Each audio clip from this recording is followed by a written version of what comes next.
Hello, everybody. Let me pause this Spotify real quick. Welcome to our 14th episode of A Week Ahead. Tommy couldn't make it tonight. It's just me, Liam. Normally it's me and my co-host Tommy, but he's not feeling well, so he should be back next week. He's sad to miss this week as we got some exciting topics, but it happens. I hope everyone's having a great start to the week. It is currently June 9th. Like I said, it is our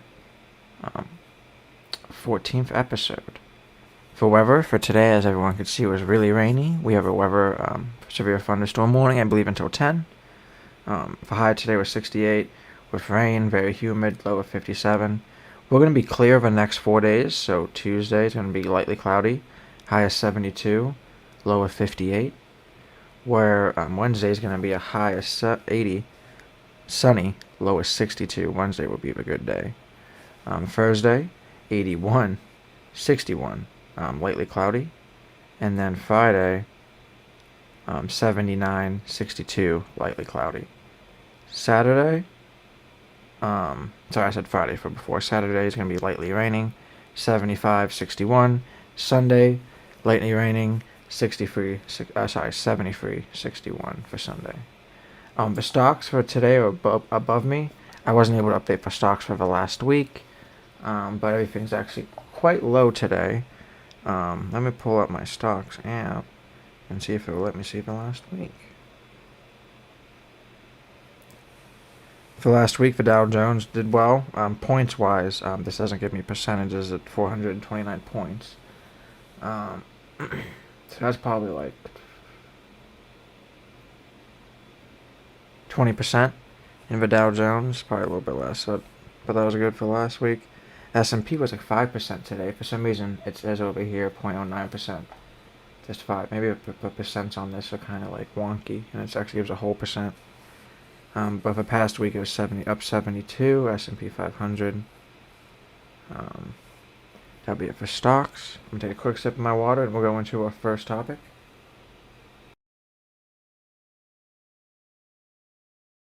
It's going to be a long show tonight. We have 4 topics. I'm going to put on some music in my ear real quick before we start off. But our first topic is basically covering the Trump and Elon issues and them going at each other on Truth Social and Twitter. Lots of debating. Not really. Just a lot of back and forth. So really, I'm going to go over it as a whole and then kind of go over a timeline. So the review is kind of like I said before, Trump and Elon Musk has imploded in a public feud, happened on social media. Basically how Trump and Musk has spent months appealing united in a shared goal to reshape Washington, and with Doge and cutting, they wanted to be together in that. Their alliance has now ended dramatically. Basically what happened is we're kind of finding out now post that Trump wanted Elon to leave because of a lot of issues that were going on. So then Musk started criticizing Trump on his social media platform X, talking about his agenda, critiquing on spending. Trump initially responded mildly, but expressed disappointment in Musk. And that was on Truth Social, Trump's social media. So like I said, what was it? June 3rd at 1:31 p.m., like Musk basically said, "I'm sorry, I just can't stand it anymore. This massive, outrageous, pork-filled congressional spending bill is a disgusting abomination. Shame on those who voted for it. You know what you did wrong. You know it." Musk said again. So Musk was going. We have four Musk truths before. Sorry, 4 Musk's X posts before Trump even responded. And he kind of had like he started responding to quotes about how he'd never been shown the bill. He talks about how Trump would have lost without him, and the Democrats would control the House, and Republicans would have lost in the Senate. It would be 51-49 in the Senate, so a small minority. Then Musk just put on excerpts on gratitude. Some of this stuff was later on. This was like June 3rd, the last 3 tweets or X posts, and then Trump finally posted the same day. About 2 hours later, he said Elon was wearing unfair, and I asked him to leave. I took away his EV mandate that forced everyone to buy electric cars that nobody else wanted. that he knew for months that was going to do, and he just went crazy. Some of the mandate that was also removed from all of this wasn't just that, it was also this for tax incentives and the tax rebates for buying electric cars, which Elon said later doesn't actually help Tesla because they lose a little bit of money, but that's not really how it works. It works by like someone will buy that car because there's a tax incentive. A car is $2 to $7 grand cheaper. It makes them cheaper than most in normal internal combustion engine vehicles. After that, same time, Trump put the easiest way to save money in our budget, billions and billions of dollars, is to terminate Elon's governmental subsidies and contracts. I was always surprised that Biden didn't do it. Then, about an hour and a half later, Trump put, I didn't mind Elon turning against me, but he shouldn't have done so months ago. This is one of the greatest bills ever presented to Congress. It's a record cut in expenses, $1.6 trillion, and it's the biggest tax cut ever given. If this bill doesn't pass, there will be a 68% tax increase, and things far worse than that. I didn't create this mess. I'm just here to fix it. This puts our country on a path of greatness. Make America great again. So I think that's interesting because a 68 tax percent increase, he's not saying who that's for, he's not saying how, and that's just ridiculous. If it's tariffs, maybe, some of the tariffs are going high. But, obviously, they're not going to tax the middle class at that much percent increase.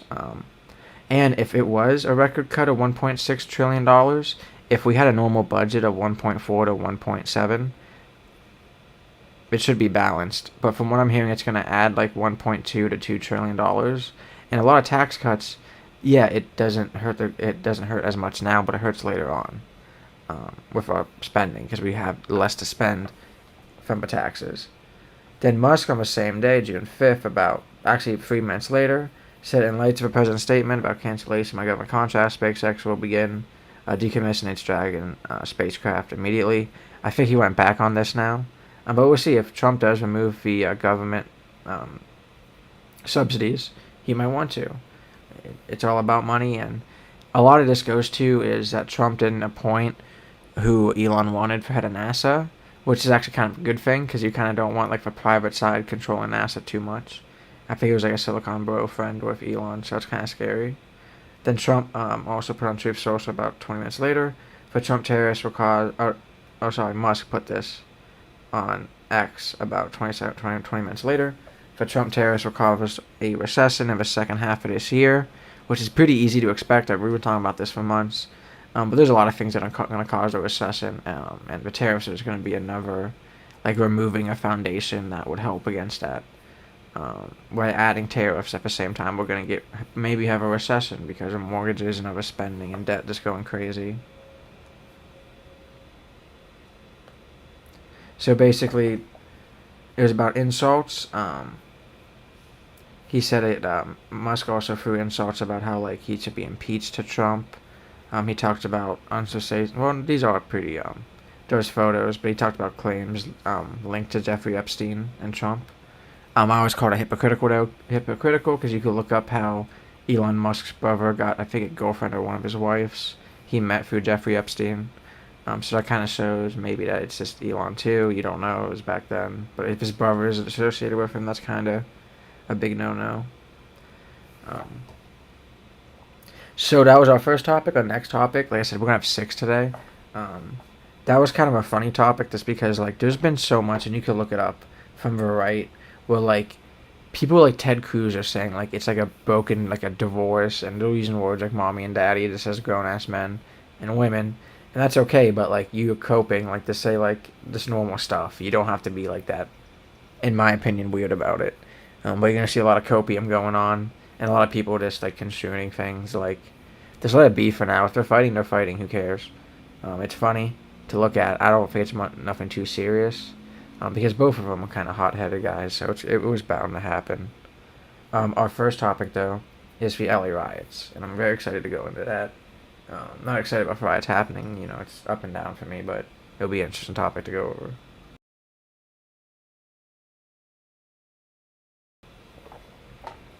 So the trigger for the LA riots, on June 6th, ICE carried out immigration raids across LA 3 days ago. The Fashion District, Home Depot, other sites. That's crazy. I will not lie. Raiding for Home Depot is nasty work. I'm pretty sure it's called entrapment. I'm not trying to be bad about that, but like, I mean, I'm not. If I need to buy stuff to work, I don't know. That's kind of messed up. They detained over 100 people, leading to heated confrontations with protesters and law enforcement. A lot of this was outside of the detention center in LA. Also like the police centers. By June 7th, protests spread to areas like Paramount and Compton. Demonstrators blocked streets. Federal agents responded with tear gas, flashbangs, pepper balls. Cars were set on fire. Federal National Guard agents. A lot of people call them state, which I don't know why. However, President Trump federalized the California National Guard, which again, state, but still controlled by the feds. Deploying approximately 2,000 troops to protect federal property without state authorization. That's a big deal. So we talk about Republicans being the party of small government. They're not. I mean, they say that. We know they're not. This isn't a small government thing to do. I will say, and we'll talk about this a little bit later about the Rodney King riots, we do need to learn from history, and in Rodney King, the LA police did say they had it under control, like they did now. However, they have a lot of experience now with Rodney King, the BLM riots, stuff that they sort of learned from, and if they're saying they're okay, then maybe it's time to believe them. I don't know. It's kind of hard, but I'm hard to choose like that. So that did happen. There were warnings like active duty Marines could be mobilized if unrest persisted, and I saw before we started about I think 700 are being sent to LA right now from Trump, which is crazy to me. I mean, one thing I don't like about using feds or any type of national guards, once again, history, and we know that even if they say it's not controlled, maybe it's let it happen because like the feds have never helped from time and time again. Like it wasn't even Rodney King.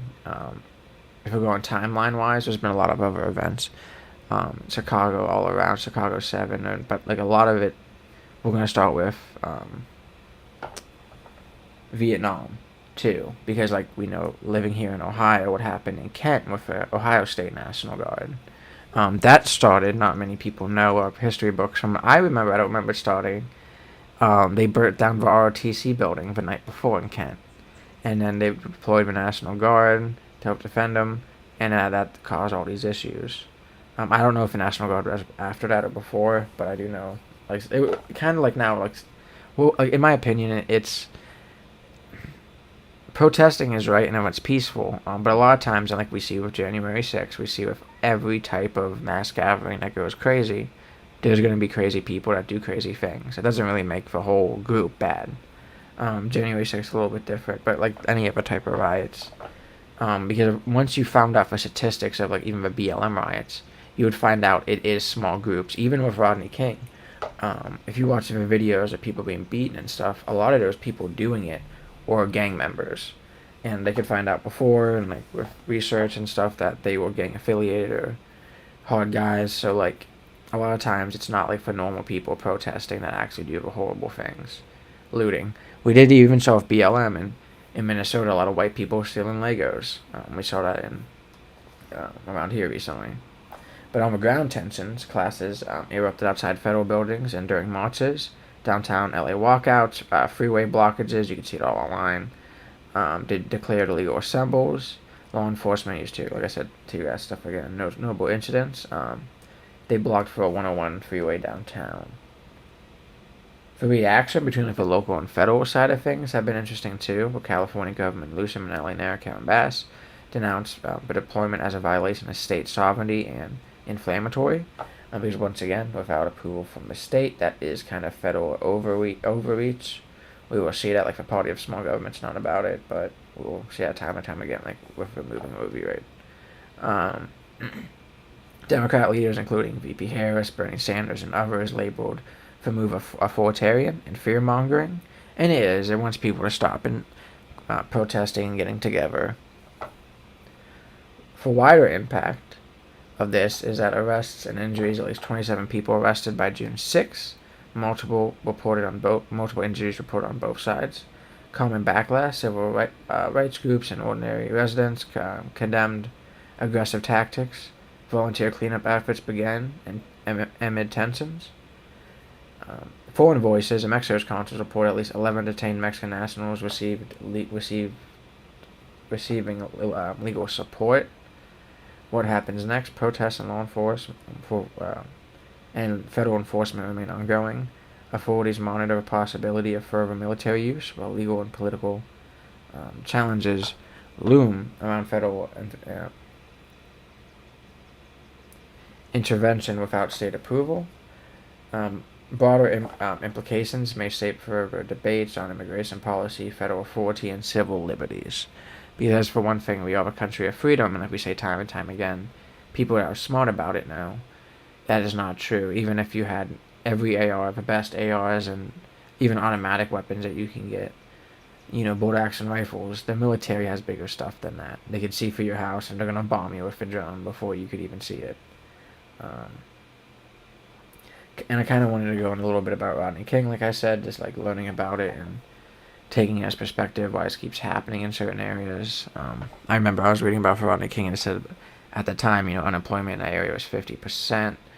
2 weeks later, they had the young 16-year-old black girl shot for thought of stealing, and she wasn't.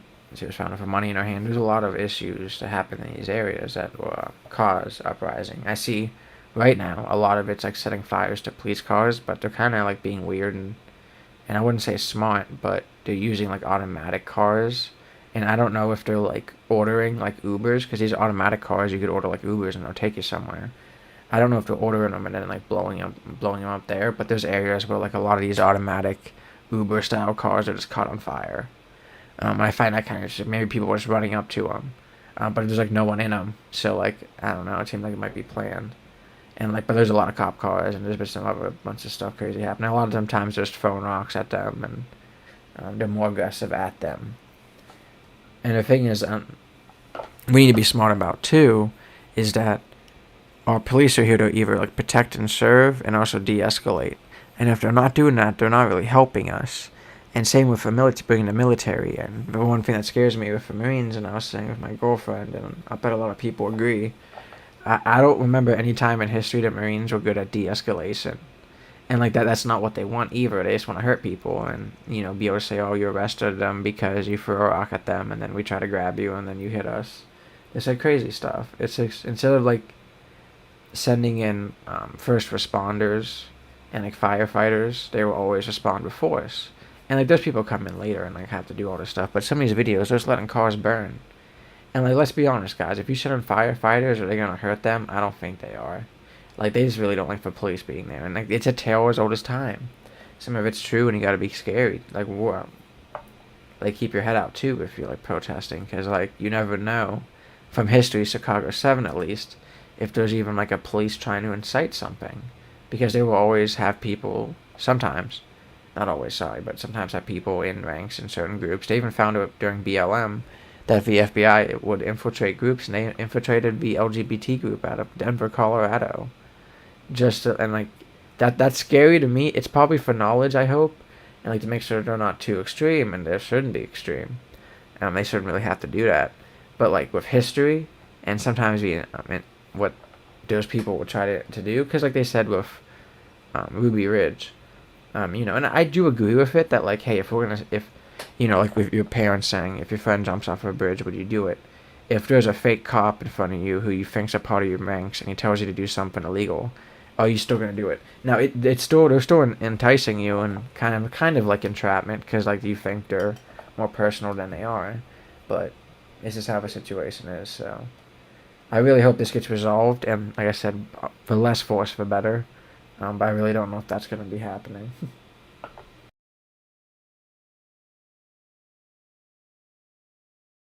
And like we really just have to like a lot of these I think the second music show I did on here, I need to do more. I did a lot of like protest songs. A lot of their songs say, we just have to get together and actually love each other and to stop this hate. But it's kind of hard with people like Trump in office and inciting all this hate. I mean, with ICE, they're spending so much money. Deploying all these guys are going to be spending so much money. We're about to see with his parade how much money he's spending. So once again, like the authoritarian we see all the times in history, they lie to your face and they just spend the money behind your back. So we need to be worried about these riots too, and just make sure everyone's okay.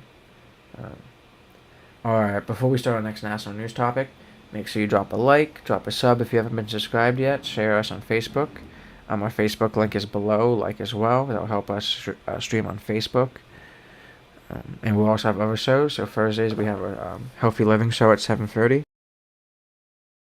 Then we also have our Northeast Ohio show at 8:30. Sorry, I had a burp. And I do appreciate all the support we get every week. That's awesome to get everyone in. I hope everyone's having a great start to the week. It's been a shitty Monday with all the rain, but nothing too bad. On news topic 2 is Trump's military parade. The event date is June 14th, concluding with Flag Day, the U.S. Army's 250th birthday, and Donald Trump's 79th birthday. So a lot of things conclude. So remember when Trump was president before, his birthday would always be on Flag Day and the Army's birthday. Scale and scope features over 6,700 soldiers, 150 military vehicles, and 50 helicopter and aircraft, and a parade along Constitution Avenue. Cost and funding. Estimated total between 25 and 45 million, potentially including up to 16 million in road repairs after. Wow. The Army will cover all road damage, including temporary steel plates, OG reliable, and protective measures on streets. They have to do that because military equipment sometimes weighs more than what's rated on most roads around here. That's why you would also see like military equipment be carried on a truck, because a truck has more axles than that military equipment, so it distributes the load more. So it actually doesn't hurt the road. It's like a lot of like if you ever driven a truck, you would know like CDL trucks like that. You would understand like different axle ratings and stuff like that. Turnpikes, it's a big deal. You get charged more per axles, but you also load gets reduced. I think it's funny if a Army's covering it, is that it's money wise, or are they gonna repair it themselves too? Because that'd be some bad patch jobs. But the steel plate's no G, so it should protect a lot. For logistical preparations, uh, infrastructural metal road plates and rubber track pads are being installed to protect pavement from heavy tanks, and also like they need them track pads, kind of like for the tanks to grip. A tank is made if a tank has a tank drive to drive in sand and mud. It's a little bit different than asphalt.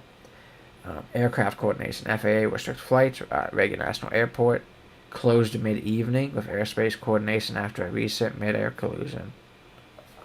In that area, they're scared too, so they want to limit it.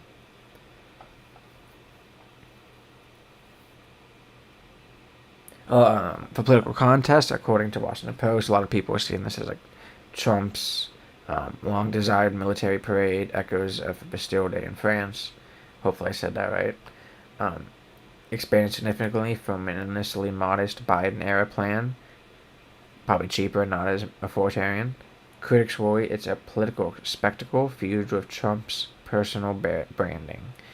Well, I probably won't be watching it, so if it has Trump branding in it, I'm not gonna like even watch clips of that. That's gonna be crazy.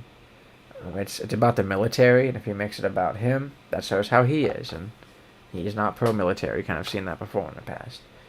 For public response and security, counter protest, no King's Day expected nationwide in opposition to the perceived authoritarian overtones, which is true. It reminds me of like North Korea. DC officials and other places in the past, but I won't say.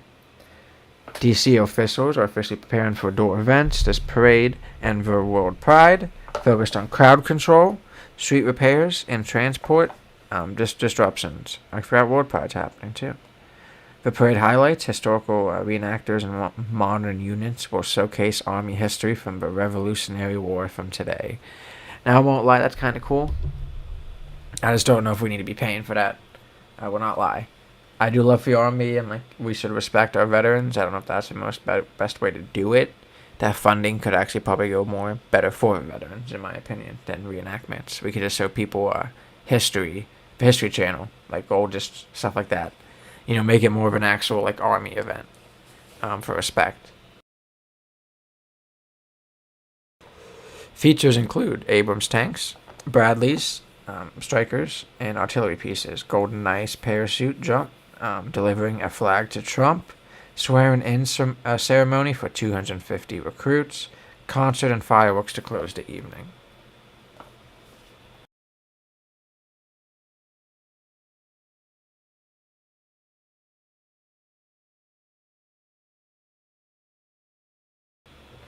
Sorry, I need a sip of water real quick.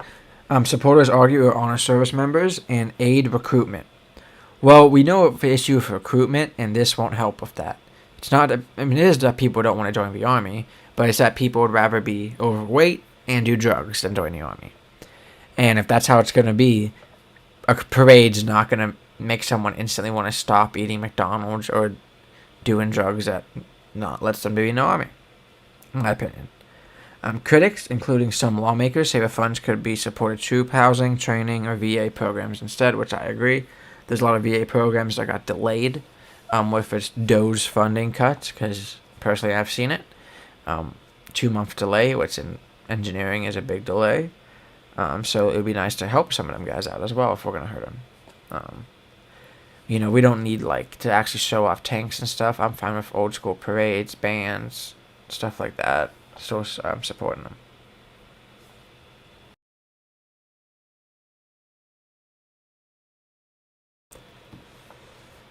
And I gave my input on that a lot. I'm kind of more on a critical side.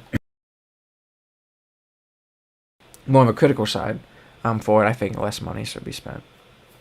We'll go on real quick to our local news topic 1, switching it up back and forth, which is the Switch 2 release. Balance and Demand global debut released worldwide on June 5th with midnight events and long lines at stores from Boardman, Ohio to Tokyo and New York City. Pre-orders set records. Online pre-orders hit 2.2 million, far exceeding expectations for retail buzz. Major retailers like Best Buy, GameStop, Target, Costco, and Walmart saw buyers crazy for hours or even a day ahead. Didn't even know Costco had it. That's crazy. The price point was $450, up 50% from the original model's launch price for Switch 1. Nintendo warned that supply might be limited at launch. Consoles expected to sell out quickly, but should be coming up a little bit later. Nintendo targets 15 million units for the first fiscal year, but analysts say it could be up to 20. So if they've pre-ordered 2.2, that means there's going to be about 13 million, 12.8 million Switches that would be out there for people who haven't pre-ordered them if you still want to get one. Launch titles of Mario Kart World bundle for you can get with a Switch for $500. Games are $80. Lineups include games like Street Fighter 6, Civilization 7, Cyberpunk 2077 Ultimate. Some other Nintendo games, but nothing too crazy besides Mario and stuff like that. Nintendo stock surged 32 to 41% this year. Competitive edge, seen growth opportunity amid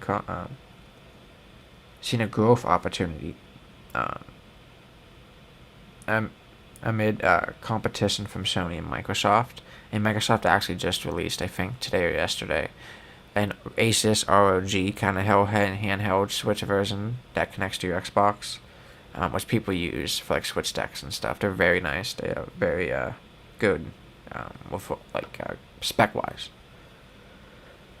However, tariff considerations, despite fears tied to tariffs, Nintendo shifted production to Southeast Asia and maintained U.S. pricing. They were able to help out too, and they only upgraded pricing in their accessories, not the actual price of games or the price of a console itself, which I kind of know they always took a hit from anyway. Early impressors favored for premium hardware, vibrant display, and strong backwards compatibility, kind of like to the GameCube.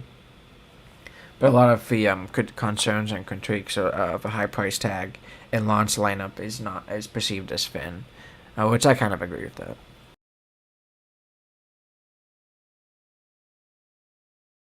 But there's people, and I get it, that love going to the midnight releases and getting the game day one, getting the new console day one, especially Nintendo, and I love Nintendo too. I'm just trying to wait for more games to come out, and I feel like it's actually worth it. But for hardware, it's worth it. It's just for software, games wise, isn't yet. But the GameCube games are sweet. They're gonna keep coming out with those, backwards compatibility for those, and more games. And they're gonna have more games coming out, like new Mario Parts, Fighter, and you can play all the last ones too.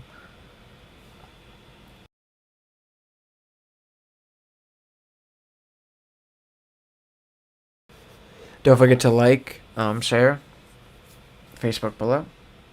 Our local news topic number 2 is about how Girard ended up, my local area, ended up paying their school treasurer basically over $900,000 over 2 years. Um, Mark Bellew was his name, was paid, like I said, $900,000 over fiscal years 2023 and 2024. This amount is almost doubled earlier reported figures, $461,000 for 2023 due to a creative contract amendment, and they let him do it again for 2024. This was posted and people knew about it when it happened, and it was after like public information is first after 2023 that he was making 461 a year, and they still let him do it another year. And he made what, 440,000, a little bit less.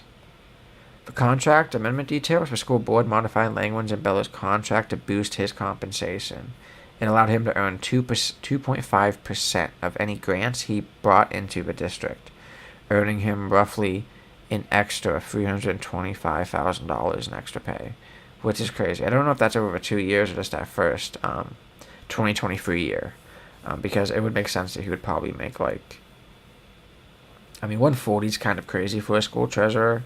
If you've been working there for a while, maybe.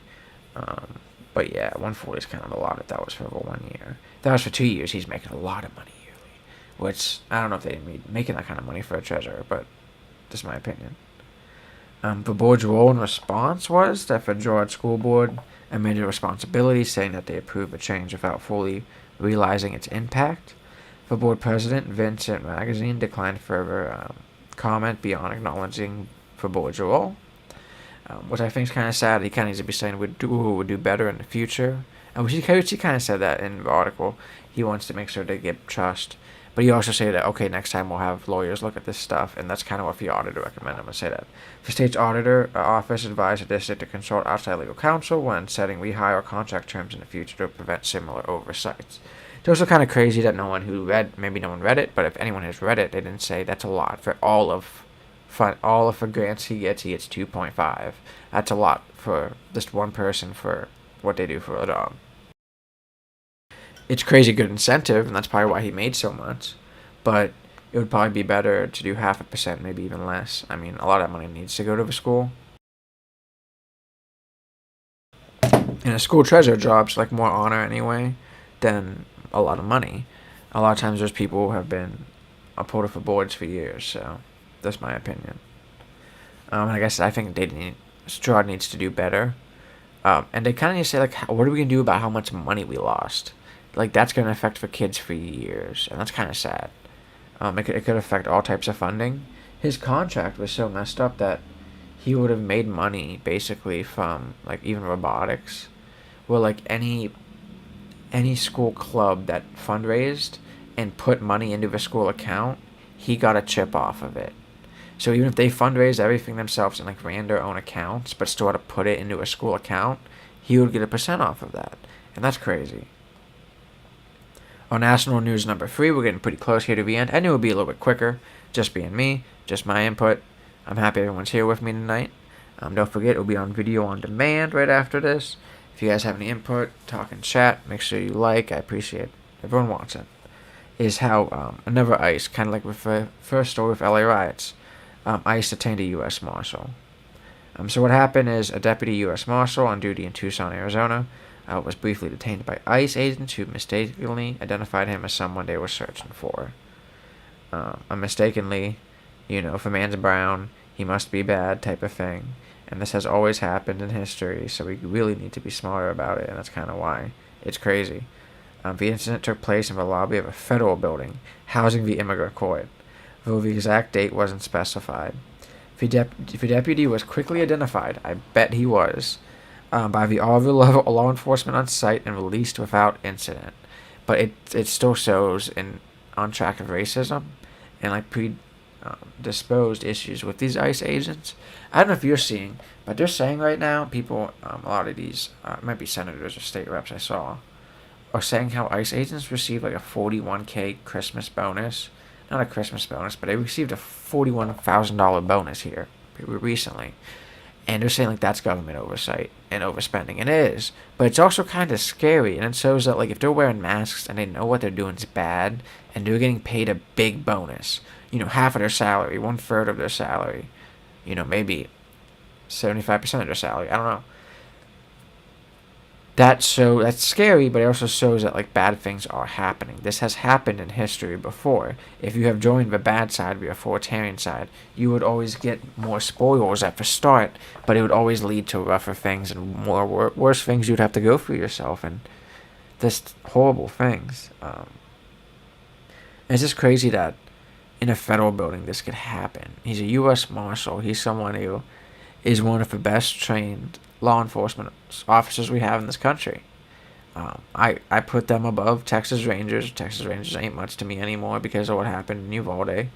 And with what they could do and how they protect us and just get people across state lines, these are very respectable people. More than ICE, in my opinion. For broader context, is ICE recently reported a record day of over 2,200 detentions, with quotas reportedly as high as 3,000 arrests per day. So the record is 2,200, but they want daily quotas as 3,000, which is crazy. It shows that Trump and these people at Kristi Noem at Homeland Security, I shoot my dog Kristi Noem because I don't like the dog, crazy, they don't know what they're doing. And this is this is history that isn't good. I don't know. If we had people in this country that truly felt the way they do with what's happening in the Middle East, they would be feeling the same way about this. History, a certain group has done this in history to another certain group, and that group now has more power, and they don't feel like I don't know, they should always feel to speak up against this. Any marginalized group, any person who knows history and is educated, they should feel like these ICE detentions, we should speak up about them. Critics say his arrest quota policy has led to highly aggressive tactics, including detaining non-targets and even law enforcement officers in error. The incident highlights growing concerns about misidentification and due process safeguards in intensified ICE enforcement efforts. And educated people understood this, that when you start saying, hey, we're going to get everyone, let's get a certain group really quick, you're going to be getting people that aren't in that group. There's always error. So the higher rate you do it, for higher rate you're hurting your own Americans, you're hurting citizens, and that's not right. My opinion, like I said, with history and everything, this needs to be fixed, and it's going to be a stain. And I've talked with a lot of people, a lot of it comes to like personal issues and like ignorance and racism, because we have a lot of people in this country that have experienced this in their own past, or at least some type of unfairness. Or if you're fair, in my opinion, and your country has came here, or your ancestors has came here when it was very easy to come here legally, it's not really fair to say, oh, we should arrest all these people that don't want to do it. We kind of need these people here, one, economy-wise and work-wise, but two, let's just be fair and equal that how our ancestors got here, let's let people get here the same way, and let's learn how to best manage these people. We have so much space we don't need. We have so many abandoned buildings, so many just unused crap, and we need work and labor, that this would actually really help us out instead of just trying to arrest people. Like I said before, the more higher quotas you do, the more you're hurting your own people. You know what I mean? If I went back to my Irish ancestors, they wouldn't be happy with this. If you're Italian and you go back to your Italian ancestors, they wouldn't be happy with this. They would not have wanted to get turned away, or came into this country and worked for 5 years and then got deported back to Italy, deported back to Ireland. If my ancestors built railroads for 5 years, 10 years, and I got deported, that would be ass. They would not have wanted that. And that's not what this country is based upon. We gave them the American dream, and then the ability for their kids to be citizens, and then always get that American dream. So it's just crazy to me. Our local news topic number 3, which is our last topic, I'm going through these pretty quick, which I'm happy about, is something we've been talking about back and forth. This will actually be a quick one too. Is how a court, I think it's Ohio court, which we're talking about, denied the bid to halt the dam removal. The 11th District Court of Appeals in Trumbull County denied a request by Trumbull County Commissioners and Warren Township trustees for a preliminary injunction to stop the removal of the Leavittsburg Dam.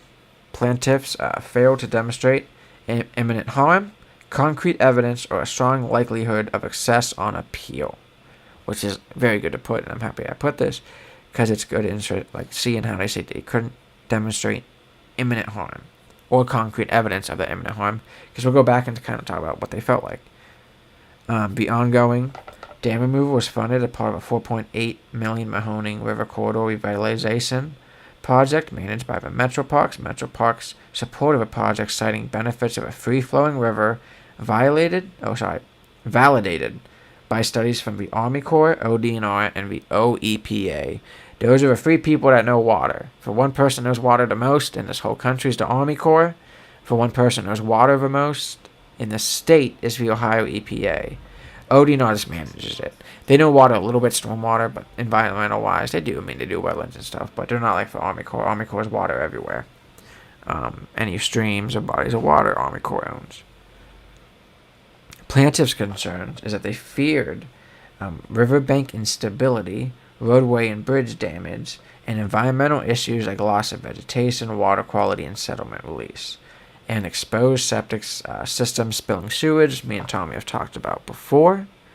For court analysis was that the judge found concerns were speculative, not imminent. So nothing concrete evidence, like I said before. Issues like sewage drainage were pre-existing, not caused by the dam removal.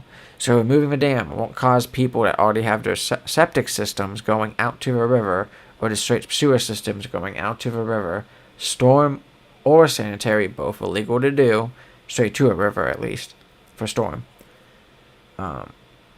It's not going to change removing that dam. It's already there. Court emphasized lack of clear and convincing evidence support the injunction belief.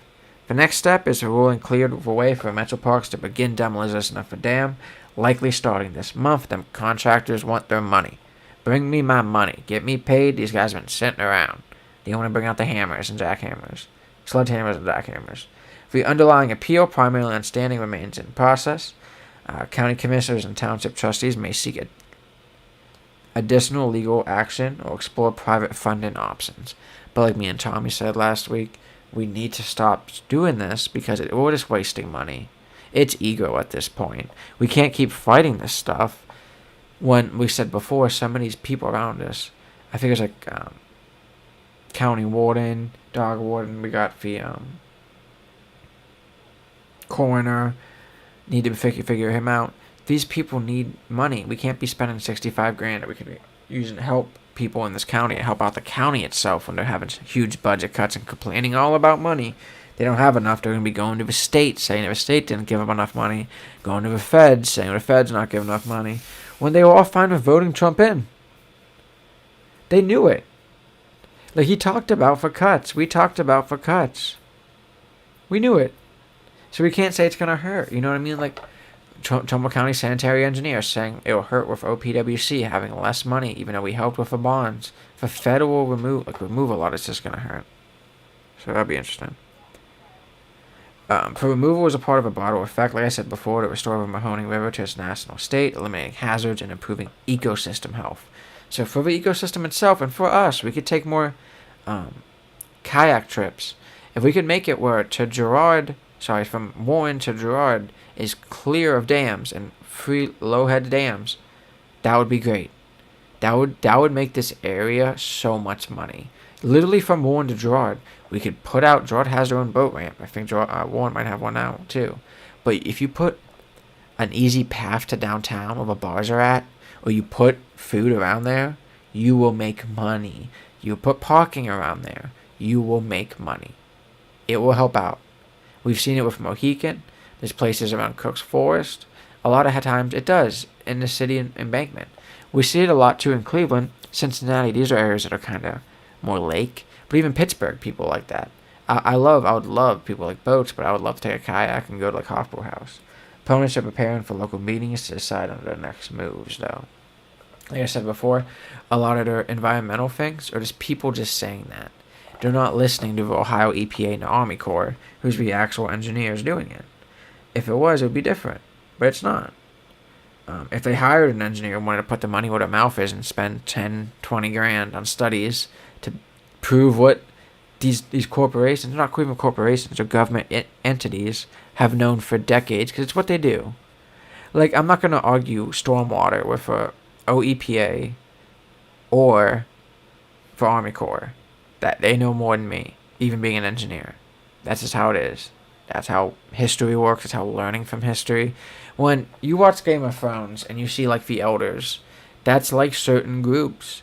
Even like personally working for a private company that was from 1920. We had a 100th anniversary in 2020. It's kind of crazy, but even working for a government, you see that the government's a little better at organizing things throughout history. Is all I'm gonna say about that. Like, and so I was kind of saying before, with like Game of Thrones, like they are the elders. Like they know things. They know them for a while. They've known history with these things too, with an unbiased view. Now, there's always different people in government, but that doesn't really change for actual people who do the work and the outcome. Sometimes it's how you get that out there, but that's a little different. That was my last topic for the night. I wanted to make sure we were done under an hour. Just being me. We did have 6 topics, so I was happy we were able to go through all of those. Make sure you like, sub, and share. Please follow us on Facebook again. Hope I hit my thing. We have a Facebook link below. Once again, Tommy wasn't able to make it, but he should be here next week. I don't know if we're going to do 6 topics. It was just a crazy busy week with everything. It was kind of hard to say no to some of these topics. Once again, I appreciate everyone stopping by and watching. I hope the weather's getting better for tonight. Everyone has a great night and sweet dreams. Oh, hi.